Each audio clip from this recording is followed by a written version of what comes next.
Olá! O Conexões de hoje debate o projeto de construção do veículo leve sobre trilhos, o VLT, na cidade de Goiânia.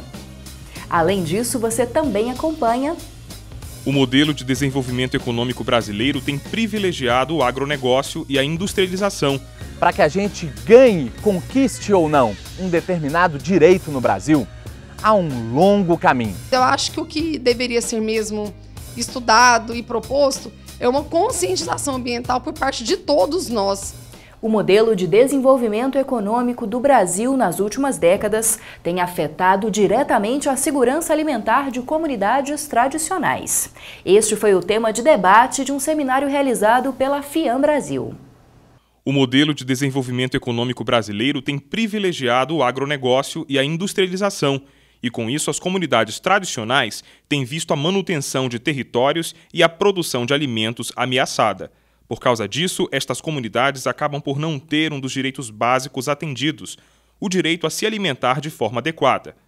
Dois exemplos importantes desta realidade são as dificuldades da etnia Guarani Kaiowá, no Mato Grosso do Sul, e das comunidades quilombolas. No caso de Goiás, nós temos um impacto forte no norte goiano, onde está a maioria das comunidades tradicionais quilombolas que têm arranjos econômicos e sociais e culturais tradicionais hoje impactados pelo modelo de desenvolvimento econômico e político no país, sobretudo com a questão das hidrelétricas, da mineração e também do agronegócio. Hoje assim, o próprio Estado brasileiro não tem uma política para questão indígena. Ela tem uma política para outras coisas, problema para banqueiro, plantador de soja, cana, né? Para grandes empresas, né? Hoje tem projeto para a FIFA, mas menos para índios. Então o país precisa construir uma nova política para indígena, para o meio ambiente e para a autossustentação mesmo, né? Os impactos do modelo econômico brasileiro foram tema do Seminário Nacional sobre os impactos do projeto desenvolvimentista na realização dos direitos humanos dos povos e comunidades tradicionais, realizado pela FIAM Brasil. A FIAM, Rede de Informação e Ação pelo Direito a se Alimentar, tem trabalhado no segmento de casos de violação dos direitos humanos e na pressão para o cumprimento desses direitos. Na verdade, a gente faz pressão em vários conselhos, a gente tem assento no Conselho Nacional de Segurança Alimentar e nesses conselhos é que a gente apresenta as nossas demandas, são conselhos representativos, sociedade civil e Estado, e aí a partir desses conselhos as demandas são repassadas para o Estado, a gente faz reivindicações também internacionais através de nossas sessões em vários outros países e, se for o caso, a gente leva esses casos inclusive para a ONU. O tema de hoje do Conexão Cidadã é o processo legislativo. Você fica sabendo mais como são feitas as leis no Brasil.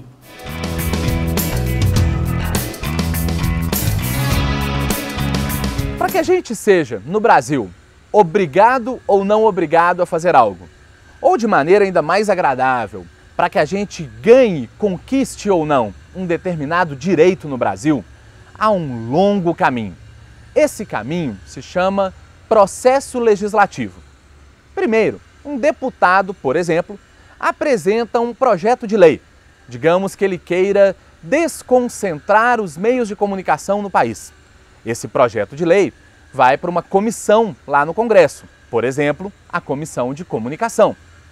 Dessa comissão, em que há vários parlamentares especializados nessa área, se o projeto for aprovado, ele segue para uma comissão chamada Constituição e Justiça, onde parlamentares também especializados vão discutir se aquele projeto é constitucional, ou seja, se ele seria válido no Brasil. Depois, ele segue para o plenário da Câmara e depois ele ainda segue para o Senado. Se for aprovado em todos esses espaços, sobe para a Presidência da República e a Presidência pode vetar ou aprovar, sancionar aquele projeto. Se houver uma sanção àquele projeto, é publicado no Diário Oficial e aí sim o cidadão passa a ter um direito ou uma obrigação. É um longo processo e que precisa ser acompanhado por nós cidadãos, por mais difícil que o seja fazê-lo. Ainda hoje você confere uma entrevista sobre a instalação do VLT, o veículo leve sobre trilhos, em Goiânia. E no próximo bloco você acompanha uma matéria especial sobre a preservação das florestas no Brasil.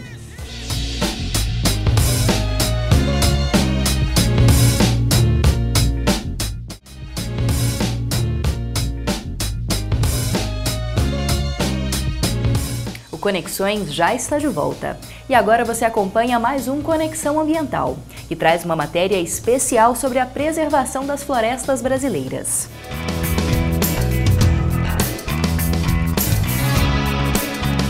Nesta semana, o meio ambiente recebeu uma boa notícia. O Instituto Nacional de Colonização e Reforma Agrária, INCRA, se comprometeu a reduzir em até 80% a derrubada de florestas nos assentamentos da reforma agrária até 2020.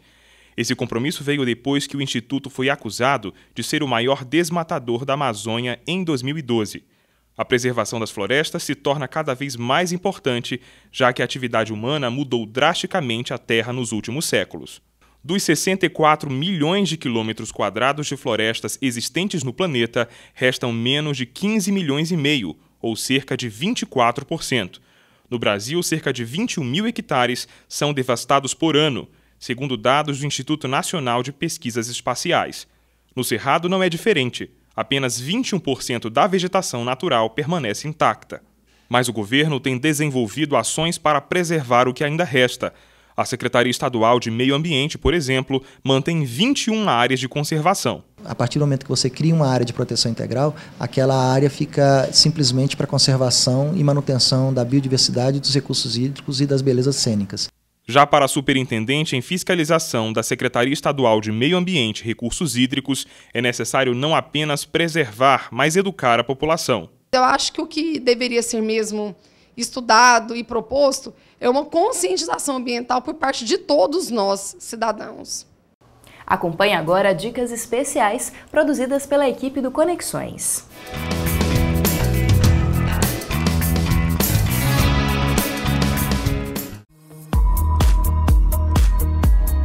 No dia 19 de agosto, ocorre das 8 horas da manhã às 5 horas da tarde o seminário Aposentadoria do Serviço Público.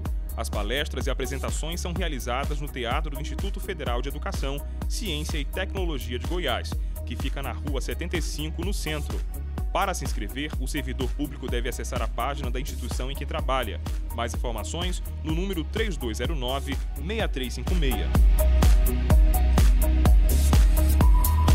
A Prefeitura de Goiânia, por meio da Secretaria Municipal de Cultura, em parceria com a Funarte, apresenta mais uma edição do Goiânia Canto de Ouro. Desta vez, ainda o festival integra as comemorações do aniversário de 80 anos da capital. Durante 10 semanas, 70 artistas vão subir ao palco do Centro Municipal de Cultura Goiânia Ouro. Os shows ocorrem de quinta a domingo, com atrações diferentes a cada noite, sempre às 9 horas. Os ingressos custam R$10 inteira e serão vendidos na bilheteria do teatro. O governo de Goiás informa que o passe livre estudantil já está liberado para uso imediato para os mais de 7 mil estudantes beneficiados até o momento. Os beneficiários poderão se dirigir a qualquer um dos mais de 250 pontos de recarga automática do CityPass, localizados na região metropolitana, bastando para isso levar o seu cartão Passe Escolar CityPass, passe livre estudantil. Os pontos de recarga estão instalados em todos os terminais de ônibus, nas estações de embarque do eixo Anhanguera, rede de drogarias Santa Marta, supermercados Marcos e Walmart, lojas Fujioka, unidades do VaptVupt e nos principais shoppings da cidade. No próximo bloco, você confere uma entrevista sobre o projeto de construção do veículo leve sobre trilhos, o VLT, na cidade de Goiânia. Quem vai falar mais sobre isso é o mestre em transporte e professor do IFG, Marcos Rotem.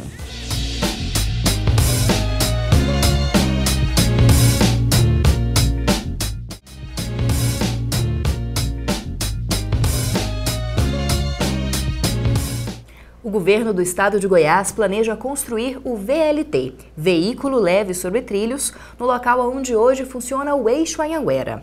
A operação de 30 trens no local deve custar um investimento de cerca de R$ 1,3 bilhão para o governo do estado de Goiás em parceria com empresas privadas. E para falar mais sobre este tema e explicar também o que é o VLT, está aqui no estúdio o professor Marcos Rotem, que é do IFG e também mestre em transporte. Olá, professor, muito obrigada pela presença. É sempre um prazer o IFG estar aqui presente na UFG. Bom, também contaríamos com a presença de Carlos Maranhão, que é presidente do grupo VLT, para explicar mais sobre o projeto. No entanto, apesar dele ter se comprometido com a gente, ele infelizmente não pôde comparecer à entrevista. Bom, mas antes de começarmos a entrevista de hoje, você confere agora uma matéria explicando o que é o Veículo Leve sobre Trilhos. Depois de vários adiamentos, parece que está próximo o início da construção do Veículo Leve sobre Trilhos no Eixo Anhanguera. Segundo o presidente do grupo VLT, dentro de 15 dias deve ser lançado um edital para a participação de empresas e convênios privados na obra. O investimento particular vai ser conseguido através da licitação, né? Quer dizer, nós estamos abrindo uma licitação para que a empresa ou o consórcio privado que se interessar, ele entre com 500 milhões do total de 1,3 bilhão, ou seja, a equação é 500 milhões dos empresários privados, de quem for participar, e 800 milhões do poder público, sendo 215 milhões do governo federal e o restante, portanto, 575 do governo do estado. Carlos Maranhão afirma que este edital deve ficar aberto por 45 dias. E por isso a expectativa é de que a obra comece antes do final de 2013. Ela deve durar cerca de 24 meses. Quem ganhar vai ter que apresentar um plano de trabalho que será aprovado por nós, aqui do Grupo Executivo. E nesse plano, a nossa exigência é que ele seja feito de forma a que ele possa ir fazendo por partes menores, né? E de forma a causar o menor dificuldades possível para os comerciantes, para o trânsito, né? Que de qualquer forma vai ficar um pouco difícil porque vai ser feito ao longo da Anhanguera, que vai ter sua parte central interditada e vai ser feita as paralelas. Cada trem do VLT tem capacidade para 600 passageiros, o que proporciona embarque de pelo menos 12 mil pessoas em uma hora.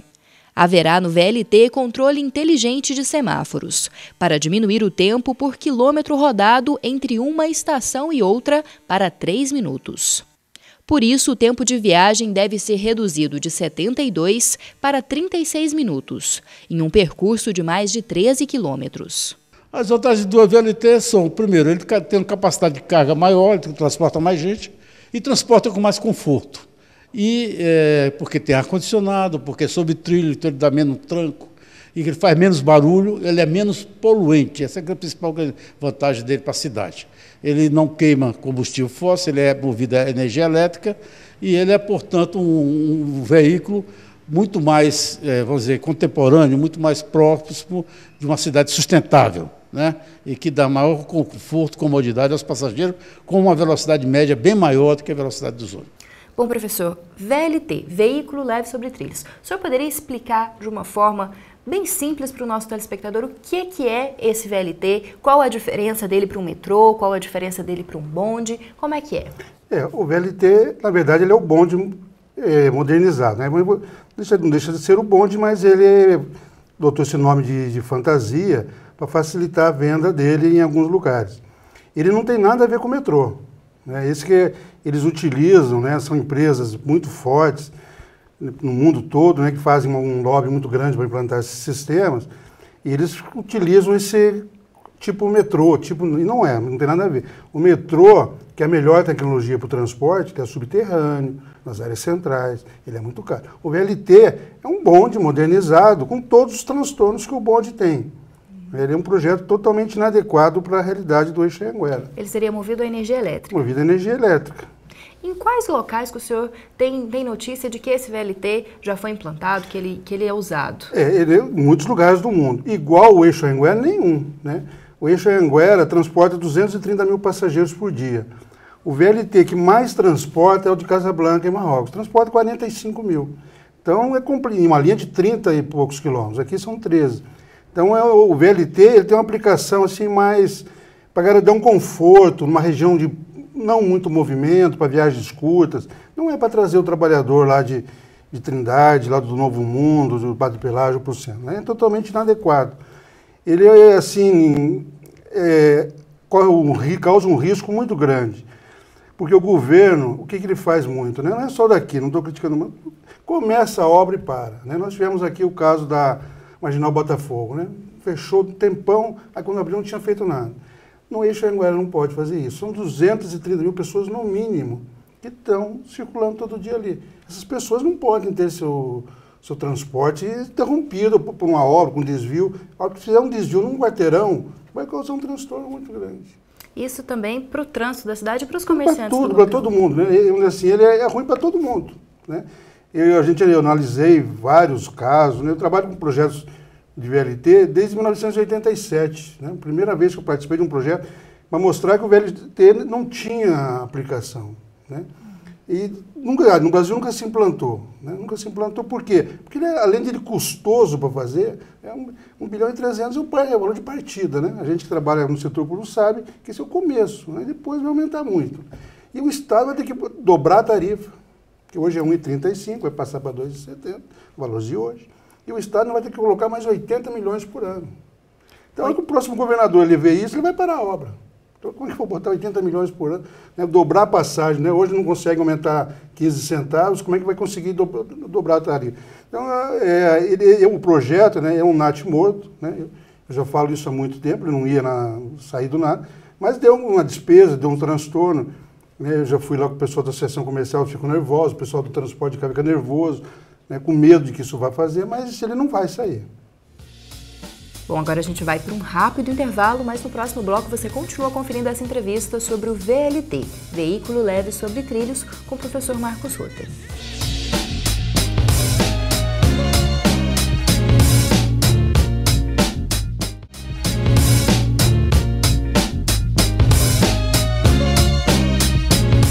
Já estamos de volta com mais um Conexões.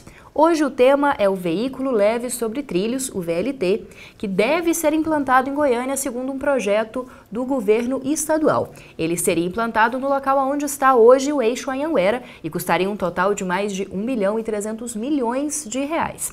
Para falar sobre esse assunto, temos hoje no estúdio o professor Marcos Rotem, que é do IFG e também é mestre em transporte. Bom, para continuar a nossa conversa, professor, o que o senhor acredita que leva o governo a propor essa saída, já que o VLT não traria nenhum benefício para a cidade, seria até mesmo pior que o Eixo Anhanguera?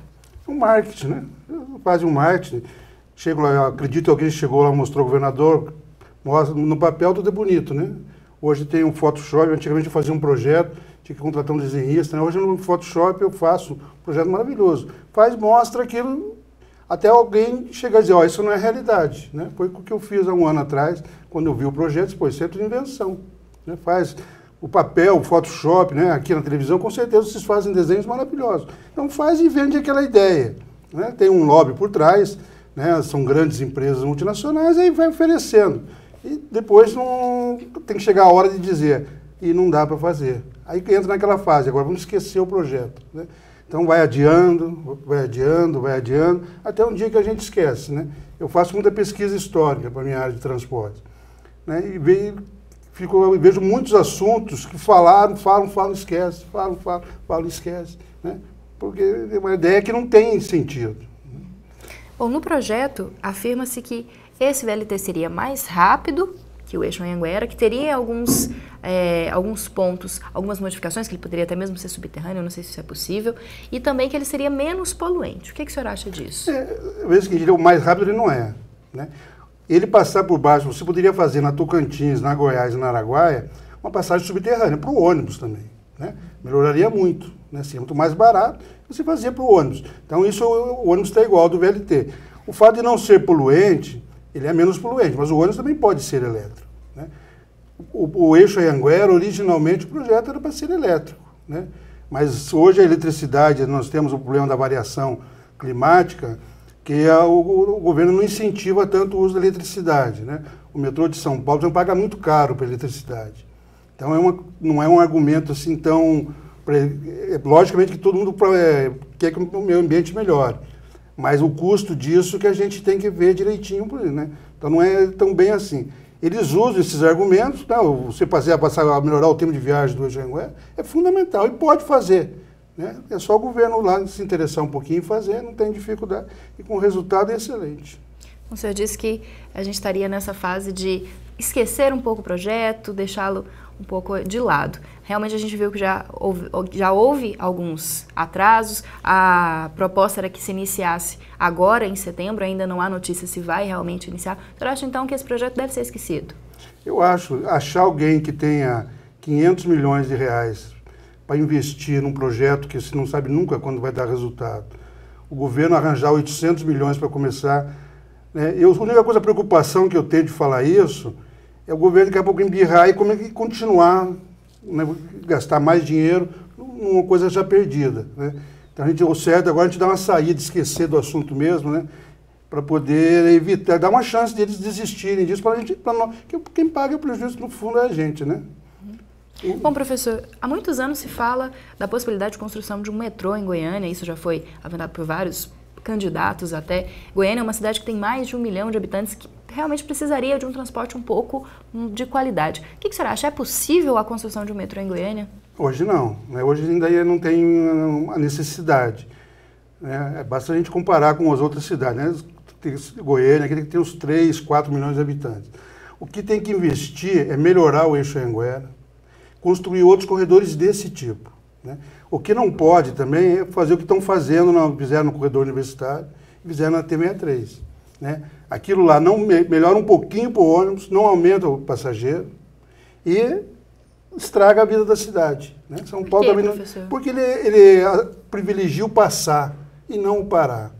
A hora que você tem uma via que as pessoas só passam, aquela via ela volta para trás, né? Ela deteriora.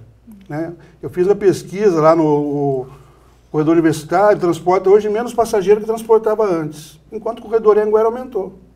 Né? Então aquilo ali, vamos dizer assim, é muito pouquinho, é bom para as empresas de ônibus, para o passageiro é muito pouquinho, porque aquele é um trecho muito pequeno da viagem, e para quem tem um negócio ali, né, ficou terrível. Né? Eu moro perto da T63, já vejo hoje a dificuldade, a T63 está cada dia mais deteriorada. Né? As pessoas passam todo mundo correndo, né? Quem mora ali não tem mais espaço, assim, a qualidade de vida vai piorando. Né? E o ônibus não melhora muito. Né? O ônibus não melhora muito. Então, investir no corredores, o Norte-Sul, melhorar o Anhanguera, né? Para poder fazer umas prioridades, melhorar o semáforo, tem muita coisa para melhorar ali. E simples, não é difícil não. Essa questão do semáforo seria interessante, já que o eixo fica muito tempo parado, às vezes, em semáforos e já nas paradas que ele faz nas plataformas. E muitas vezes sem necessidade, né? A programação semafórica ali é terrível, né? E eu acompanho sempre aquilo ali, meus alunos fazem pesquisas ali, onde fica parado à toa, né? Então você poderia melhorar muito ali, melhorava a vida das pessoas, daqui 15 dias as pessoas estavam vivendo melhor, daqui 15 dias as pessoas estavam chegando em casa menos estressadas, né? Porque todo mundo gasta um tempão no trânsito, quando chega em casa, chega estressado. Então, coisas fáceis de fazer, né? E lembrar que é um exemplo no mundo todo, né? Japão copiou o Eixo Anhanguera, né? Estados Unidos copiou o Eixo Anhanguera, né? Então, por que nós não vamos, né, desenvolver mais isso, melhorar, né? Bom, professor, a mobilidade urbana é um dos grandes problemas de Goiânia, uma das grandes reclamações, até mesmo de quem usa carro, de quem usa ônibus, ou, por exemplo, quem anda de bicicleta pela falta de ciclovias, é um dos problemas mais marcantes da cidade. O que você acha que deve ser feito, já que hoje a gente tem um incentivo muito grande para a compra de veículos, para cada um ter seu carro, as pessoas às vezes dirigindo uma pessoa, um carro e mais ninguém. O que você acha que pode ser feito para melhorar isso em Goiânia? O pior de Goiânia é as calçadas, né? As calçadas de Goiânia é uma vergonha, né? E ontem eu estava vendo uma deficiente com uma cadeira de rodas elétricas, ela andando no meio da rua, né? Tem que esperar o ônibus passar para passar. As calçadas de Goiânia são uma vergonha, a mobilidade começa aí. Todo mundo é pedestre, até o mais rico de todos no momento é o pedestre. Hoje Goiânia tem que começar pela calçada. Existe lei para fazer isso, é só cobrar. O Estado não precisa gastar um centavo, a Prefeitura não precisa gastar um centavo. Aqui eu acho absurdo, né? O descaso. Lá perto de cá, lá no setor Bueno, um restaurante colocou uma árvore no meio da calçada, né? Mas daquelas que tem espinho, né? Outro dia eu passei ali e me espinhei, né? Mas A mobilidade começa no pedestre. Né? Então a gente tem que organizar isso, para você ter qualidade de vida. Né? Você ter que andar pelo meio da rua, na Avenida 85, na Avenida S1, é um absurdo. Né? Não estou falando da periferia, né? No centro, na área mais nobre da cidade, assim, sem demérito para as outras, você não tem calçada. Então a mobilidade, nossa, aqui nós estamos muito atrasados. Né? Aí tem outras coisas. O ciclista tem que tomar muito cuidado. Porque, veja o seguinte, você não pode incentivar a bicicleta sem dar condição. Né? Eu jamais falaria para o meu filho, ó, ande de bicicleta tranquilo. Jamais falaria isso. Porque não é assim. Né? Nós estamos incentivando, faz uma ciclovia que acaba na metade, faz uma ciclovia que não tem uma sinalização adequada. Nós estamos induzindo os jovens à morte. Né? Eu fico extremamente nervoso com isso. Né? Sempre que vou em algum fórum de mobilidade, falo sobre isso. Temos que tomar muito cuidado. Tem que ensinar a andar de bicicleta, toma cuidado. Né? Que nem atravessar na faixa. O pedestre tem direito. Né? Mas quem morre é o pedestre. Né? O mais fraco é o pedestre, depois é a bicicleta, depois aí que vem o carro. Né? Então tem que tomar cuidado. Então nós temos que ter muita consciência nisso. Né? Nós perdemos um aluno em acidente de trânsito, né? O ano passado. A gente vê a dificuldade, o drama que é isso. Né? E as pessoas têm que sentir isso. Então nós temos que preservar a qualidade de vida, fazer as coisas com cuidado, fazer as coisas pensadas. Né?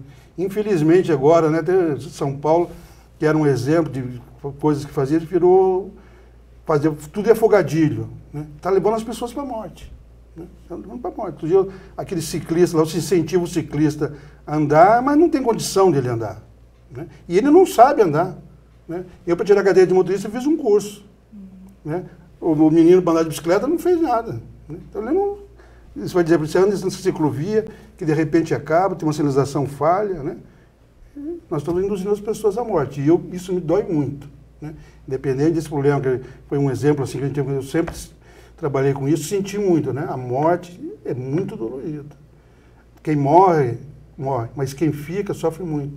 Né? A morte destrói as famílias. Então, você acha que passa principalmente pela educação? Educação, organização, respeito. Né? Então, vamos começar pelas calçadas. Né? Vamos ver aqui, fazer direitinho, respeitar as pessoas, aprenderem a respeitar a qualidade de vida dos outros. Né? E temos que fazer o planejamento. Logicamente, tem muitas coisas. Né? Nós temos que fazer um planejamento. Né? A cidade aqui, ela não pode só crescer onde as construtoras querem. Ela tem, como em outras cidades, né? Fazem. Né? Você chega lá, o planejamento é feito para atender a cidade. Então, aqui você pode fazer prédio alto, aqui você não pode. Aonde interessa para a cidade, faz prédio alto. Aonde não. E aqui você consegue organizar, desenvolver a cidade. Porque o que eu vejo, assim, né, a qualidade de vida está cada dia pior. Né? E por coisa de bobagem. Né? A hora que você não tem uma calçada para andar, a hora que você anda, que você cai numa calçada, né, por dia em Goiânia, pelo menos 5 pessoas caem nas calçadas todos os dias. Né? São socorridas pelo bombeiro. Né? Não é que cai, 5 são socorridas, né? Mas as outras que caem e não são. Né? Então, se nós temos 5 pessoas por dia sendo socorridas, a situação, já no básico, já está ruim. Né? Bom, professor, agradeço muito a sua presença aqui para falar com a gente, agora não só sobre o VLT, né, mas com um assunto mais ampliado, que é a mobilidade urbana. Muito obrigada. É um prazer aqui, o UFG está sempre poder colaborar numa parceria com a UFG aqui, que nós temos o mesmo objetivo final. Muito obrigada, professor. Bom, e você pode ser parceiro também do Conexões. É só mandar sugestões de pauta, perguntas ou até mesmo matérias prontas. Você faz isso acessando as redes sociais ou então mandando um e-mail para o Conexões. O programa de hoje fica por aqui. Ele é produzido em parceria com o Laboratório de Produções Audiovisuais Integradas da Faculdade de Comunicação e Informação aqui da UFG. E você pode assistir a todos os programas que já foram produzidos no blog do Conexões. Eu te espero no próximo sábado, às 5h30 da tarde. Os horários alternativos são no domingo, às 9 horas da noite, e na segunda-feira, às 8h15 da noite. Uma ótima semana!